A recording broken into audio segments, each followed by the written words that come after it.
Students, today's topic is Suffragist and Simon Commission.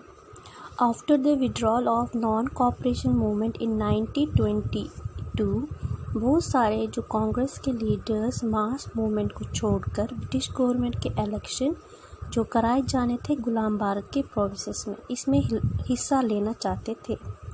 जो government of India act 1919 का एक हिस्सा था कि भारत में इलेक्शन कराए जाए और इसमें इंडियंस भी हिस्सा ले अंडर ब्रिटिश गवर्नमेंट रूल।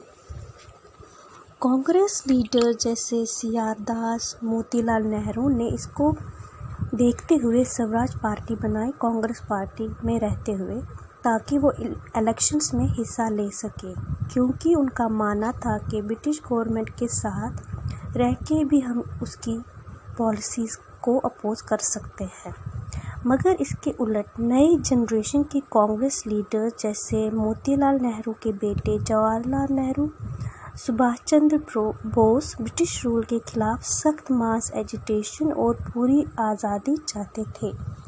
इसके बाद नवंबर 1927 में ब्रिटिश गवर्नमेंट ने 7 ब्रिटिश एमपीज़ की मेंबर ऑफ पार्लियामेंट की जो ब्रिटिश पार्लियामेंट के थे साइमन कमीशन बनाई under the chairmanship of sir John Simon. इस कमीशन का काम था इंडिया की कॉन्स्टिट्यूशनल प्रोग्रेस को देखना और उसके रिफॉर्म्स के बारे में रिपोर्ट देना। इसका मतलब कि इस कमीशन का काम देखना था कि Indian constitution under British rule कैसा काम कर रहा है और इसको और बेहतर कैसे बनाया जा सकता है। इसके बारे में इस कमीशन यानी कि साइमन कमीशन को रिपोर्ट पेश करनी थी। कमीशन अनाउंस होते ही भारत में इसके खिलाफ प्रोटेस्ट होने लगे, क्योंकि इस कमीशन के जो सारे मेंबर्स थे वो इंग्लिश थे। कोई भी इंडियन इस कमीशन में नहीं था। इंडियंस ने इस कमीशन को एज इंसल्ट देखा to their self respect.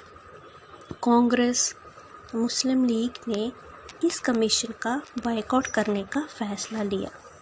Simon commission Bharat पहुंचा फरवरी 1928 को और आते ही हर जगह इसको ब्लैक फ्लैग्स यानी कि काले झंडे और साइमन गो बैक के नारे देखने को मिले।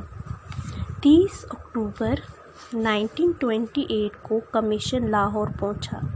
वहां प्रोटेस्ट को लीड कर रहे थे लाला लाजपत राय, जो इंडियन नेशनलिस्ट लीडर थे फ्रॉम पंजाब। काले झंडों और साइमन गो बैक के नारों से ये प्रोटेस्ट आगे बढ़ रहा था। इसी बीच कमीशन के लिए रास्ता बनाने के लिए पुलिस ने प्रोटेस्टर्स पर लाठीचार्ज शुरू कर दिया। इसी लाठीचार्ज के दौरान लाला लाजपत राय जख्मी हो गए और बाद में उनकी मौत हो गई। उनकी मौत से पूरे पंजाब और मुल्क के कई इलाकों में प्रोटेस्ट हुए। साइमन कमीशन की वजह से कांग्रेस पार्टी के मॉडरेट्स का इन्फ्लुएंस पार्टी में कुछ कम हो गया और एक्सट्रीमिस्ट का व्यू आगे बढ़ने लगा।